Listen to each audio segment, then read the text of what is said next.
Bonjour à tous. Alors aujourd'hui, sur la chrono vélo numéro 1, qui commence Courberia. On commence donc au centre-ville, au centre de Grenoble. Donc on voit bien,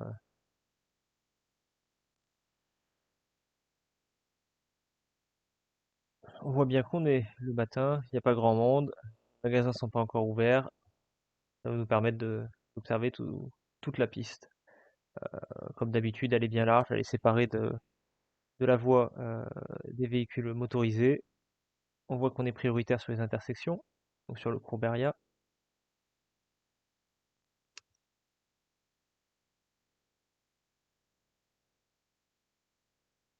On va pouvoir en profiter pour observer l'architecture de Grenoble, hein.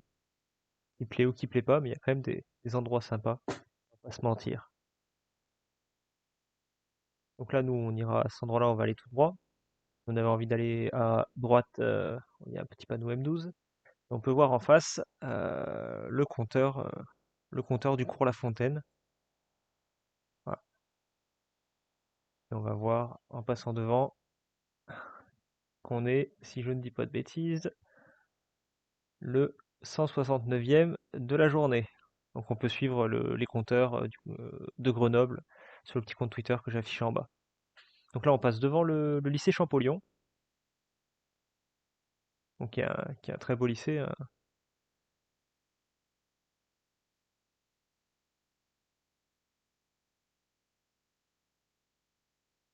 qui est quand même assez grand, qui est un assez gros lycée pour le coup.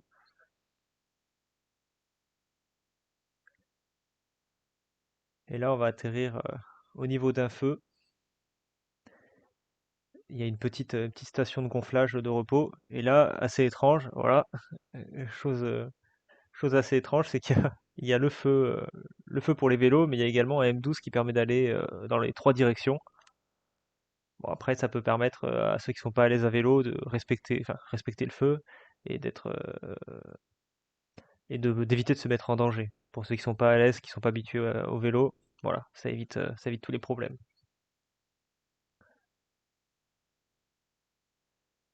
Et donc là, on continue, on croise des gens avec des petits vélos, des petites remorques pour aller faire les courses, c'est toujours sympa.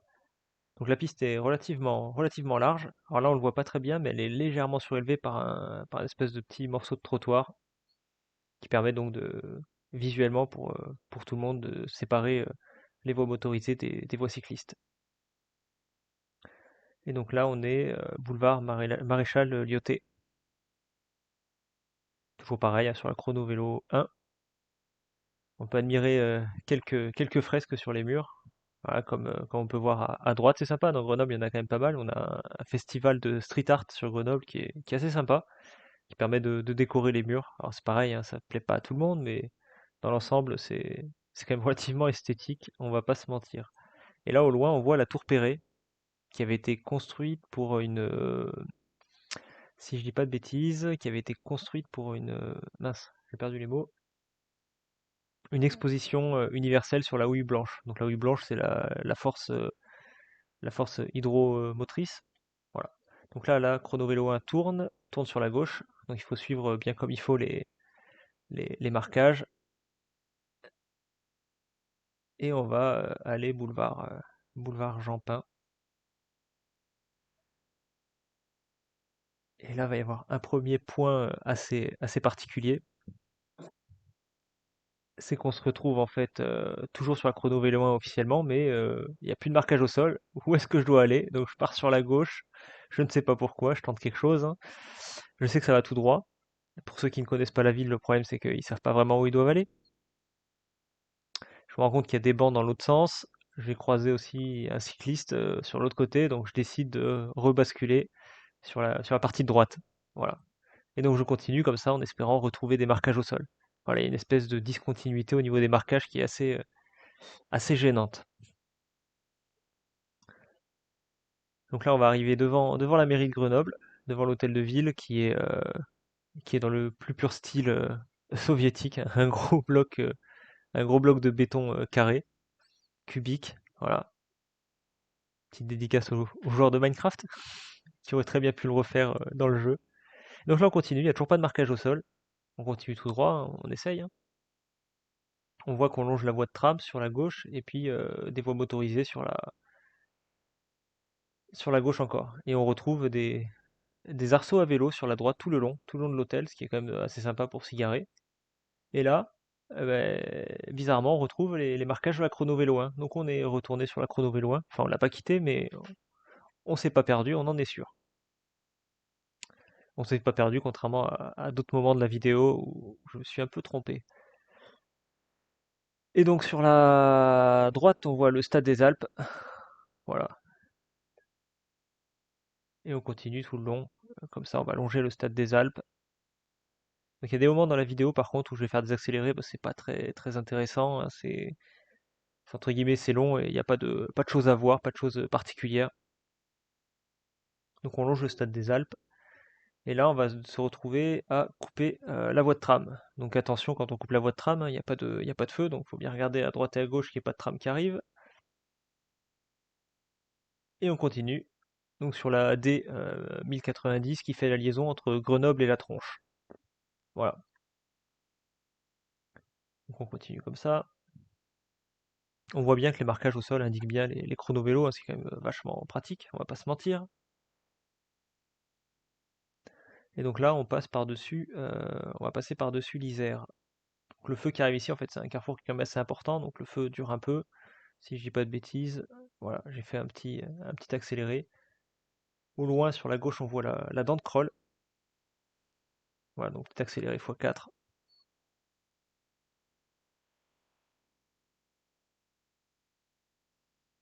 Et voilà. Donc là, on ne veut pas se tromper, il y a suffisamment de vélos, je pense, au niveau du marquage au sol. Et on continue tout droit. Voilà, c'est à cet endroit-là qu'on va passer au-dessus de l'Isère. Et donc le moment où on quitte Grenoble et qu'on rejoint la Tronche. Donc là, j'accélère parce qu'il n'y a pas grand-chose, hein. On suit la départementale, direction la Tronche. C'est sur la route de Chambéry, hein, pour ceux qui connaissent. Voilà, on croise des gens qui font leur footing, ce qui est assez sympa en soi, hein. Il y a de la place, c'est agréable. Bon, après, on est à côté des voitures, c'est un peu moins sympa pour le coup. Donc là, toujours le petit accéléré, hein, en x4. C'est un peu long, il n'y a pas grand-chose à voir au niveau du paysage, au niveau des infrastructures. Et là, on se retrouve, hop là, à un peu quitter la départementale, et en fait, on se retrouve à passer sous la départementale. Donc le virage un peu serré. Et là, on retrouve une 6 stations. Alors, ce que je me pose comme question, c'est pourquoi est-ce qu'ils l'ont pas mis sous le pont, hein, ce qui peut être pratique en cas de pluie pour se protéger. Mais bon, il y a quand même une station, on va pas se plaindre, il y a de quoi se reposer, etc. Donc le petit tag Batman qui m'a bien amusé en passant devant. Et donc là, au niveau de la tronche, il y avait un petit panneau pour indiquer les directions. Et le feu vient de passer au rouge. J'ai pas de chance. Donc ce qu'on voit sur la montagne tout à gauche au niveau du feu piéton de mon côté, c'est la Bastille qui se trouve là-haut. Donc on peut y accéder via les bulles, très touristique, hein, c'est un peu l'emblème touristique de Grenoble. Ça permet d'avoir une vue complète sur la ville. Et donc là, on va filer sur la droite pour continuer sur la chrono vélo 1.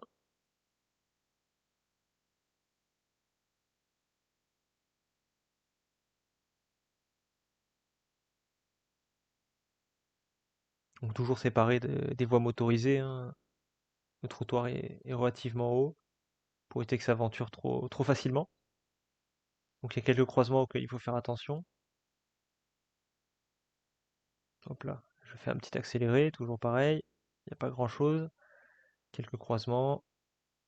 euh,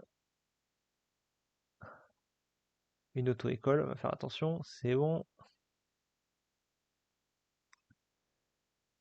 Et on continue comme ça tout le long. Alors j'ai pas la distance de la chrono vélo, mon GPS a un peu planté sur le trajet. Alors ce qui est bien, c'est elle est large, il y a de la visibilité, hein. Après, il y a quand même des croisements. Hop là. Donc là, on arrive on est au niveau du carrefour de Mélan. On a pu le voir avec les petits caddies sur la gauche. Et on va attendre que le feu passe au vert, donc le feu piéton, hein, la piste longe le passage piéton, donc on doit suivre le feu piéton.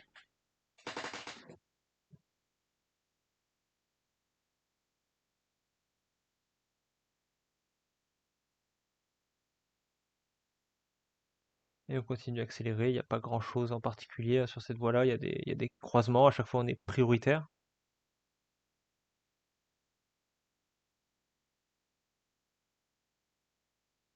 Il y a encore une petite station euh, pour gonfler les pneus, pour se reposer.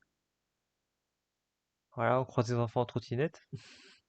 C'est quand même sympa de croiser tout du monde, hein, toujours des jeunes, des moins jeunes, des cyclistes aguerris, et des personnes qui sont peut-être un peu moins à l'aise. Alors là, c'est la première erreur que je vais faire. J'ai pas vu les marquages au sol qui me disent que la chrono vélo 2 passe sur la droite, donc je vais tout droit. Ça dure un petit moment. Non, fait demi-tour. Et je m'en suis rendu compte grâce au marquage au sol. Donc j'ai fait demi-tour après, j'ai fait quelques centaines de mètres avant de m'en rendre compte, avant de chercher, avant de comprendre. Donc j'ai fait demi-tour. Et là, je vais reprendre la chrono vélo 2, donc repartir sur la gauche pour récupérer. Donc on voit bien les flèches au sol. J'ai juste pas fait attention à l'aller. Donc là, c'est pareil, hein, il y a quelques feux, mais c'est normal, on croise quand même des gros axes. Voilà. Donc on est à Mélan, on est sur l'avenue du Vercors. Là, donc on va être un peu excentré des gros axes, ce qui est quand même sympa. C'est assez vert, c'est plus Grenoble avec ses bâtiments, hein, ça reste relativement vert ce coin-là.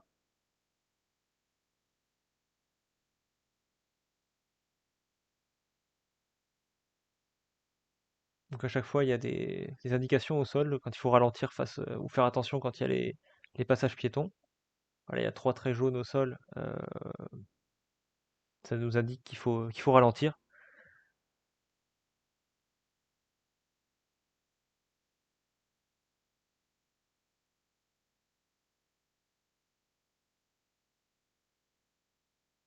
Donc après, là, je suis parti, je savais pas du tout où j'allais parce que cette piste-là, je la connais pas spécialement et cette rue-là non plus. Donc j'avançais, je me suis dit jusqu'où je vais aller.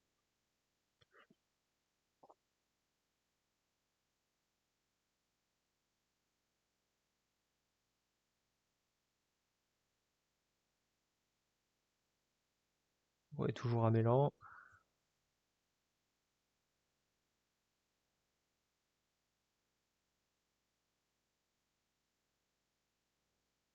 Voilà, c'est sympa, ça reste ombragé, c'est vert. Il y a toujours une vue sur la montagne. Ça, c'est vraiment le côté sympa sur Grenoble, c'est qu'on a toujours une vue sur la montagne. Et là, c'est assez sympa. On va passer sous un pont. Alors le pont est assez bas, faut baisser la tête si on n'a pas envie de se faire scalper.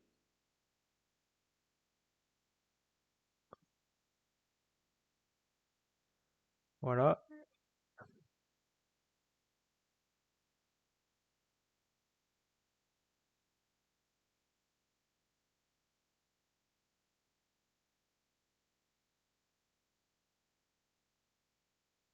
Et on continue comme ça entre les haies. Donc ce qui est bien, c'est que là, on est vraiment pas du tout avec les voitures. Je sais pas du tout où passe la rue de ce côté-là. Et là, on navigue entre les habitations. C'est quand même vachement plus sympa, vachement plus calme et beaucoup plus apaisant. Donc là, on ralentit avant de passer. C'est bon, il n'y a personne.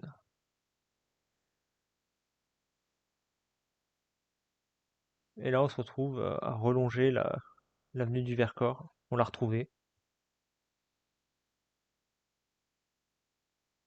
Et on va continuer comme ça tout le long.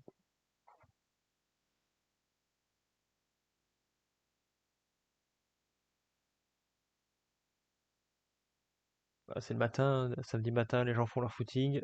Il fait pas encore trop chaud. Les gens se promènent. Alors, le problème, c'est qu'ils sont un peu sur la piste, mais c'est pas grave. Il suffit de ralentir, de pas les frôler pleine vitesse. Y a pas de risque. Voilà, surtout que si je dis pas de bêtises, il y a un EHPAD juste au fond, donc on peut croiser des personnes âgées sur la piste, sachant on voit très bien qu'à gauche, la partie trottoir n'est vraiment pas très large. Donc là, on voit quand on traverse le passage piéton, enfin quand on traverse la route plutôt, le croisement, on voit que la piste est surélevée, ce qui oblige finalement les véhicules à ralentir, et ça assure un peu plus de sécurité aussi bien pour les piétons que pour les cyclistes.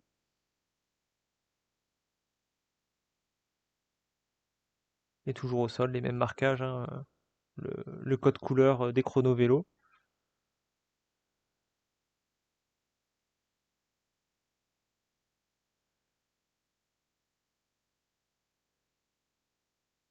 Et à cet endroit-là, encore une erreur, on voit la flèche au sol, sauf que là, je vais aller tout droit. En fait, non, tout droit, c'est une autre piste. Deuxième fois, non. Fais demi-tour, tu t'es trompé. Voilà.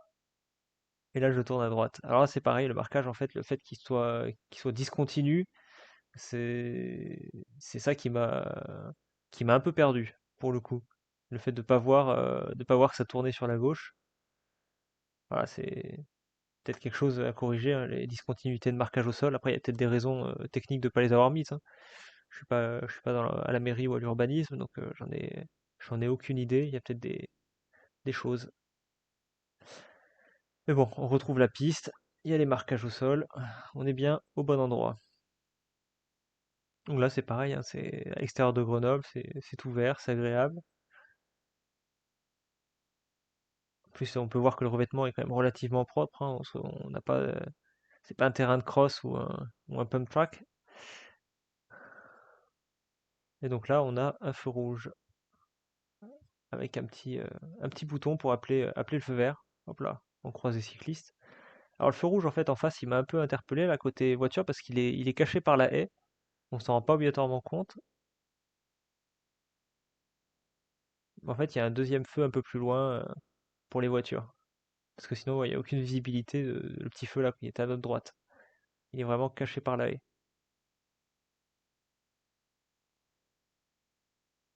Donc là, si je dis pas de bêtises, je crois que sur la gauche, il y a un parc. Donc on croise des gens qui vont au parc avec leurs chiens, pour se promener, etc., etc. Voilà, on voit un petit étang sur la gauche.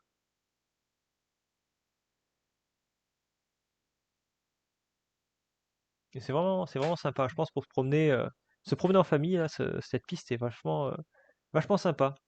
Voilà, sur cette partie-là. Puis dans tous les cas, étant donné qu'elle est protégée, euh, on peut très bien y aller en famille, quoi. Il suffit que les enfants écoutent un minimum et qu'ils s'arrêtent bien au feu pour traverser les gros croisements. Après, en dehors de ça, il y a quand même très peu de risques sur cette piste, quoi. Donc là, on est derrière les habitations, pareil. On va croiser il y a quelques petits croisements où on peut retrouver des motorisés. Mais bon, pas de souci. Ça reste quand même, je pense, assez rare de croiser des voitures, hein. C'est pas des gros axes. Hop là. Attention aux gens qui traversent. Une fois que c'est passé, on peut passer derrière. Et on continue, comme ça on profite du beau temps, pour le coup. On est assez chanceux. On voit toujours les montagnes au loin, là, sur la droite. Ça, je trouve que ça a pas de prix, quoi. Surtout qu'en fonction des saisons, ça change à chaque fois. Entre l'été où les monts sont pas obligatoirement enneigés, l'hiver où il y a de la neige, la couleur des arbres, etc. Enfin, c'est un spectacle. Chaque jour, c'est un nouveau spectacle. Et à vélo, on a le temps d'en profiter.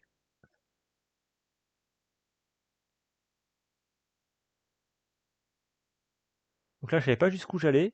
Je sais que la piste va par là.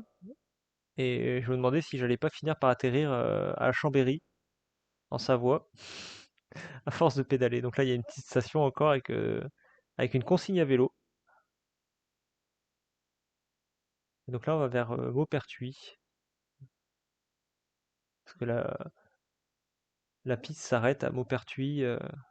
Alors j'ai plus exactement le nom de la rue dans laquelle ça s'arrête. Ça s'arrête un peu au milieu de nulle part. Donc c'est pareil, hein, la piste est relativement plate, hein, il y a pas de montée, il n'y a pas d'effort pour rouler sur cette piste, quoi. Il n'y a pas de dénivelé.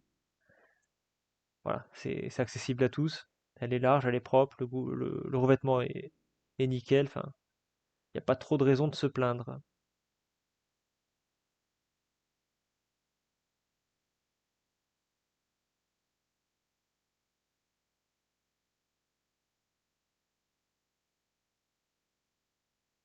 Donc là, il y a un chien qui a pas trop apprécié mon passage, hein. Ou alors il voulait me faire la fête, je sais pas trop.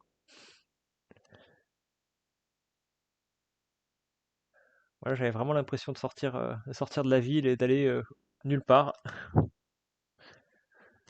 Mais non, pour le coup, je crois que on va atterrir bientôt à la fin de la piste.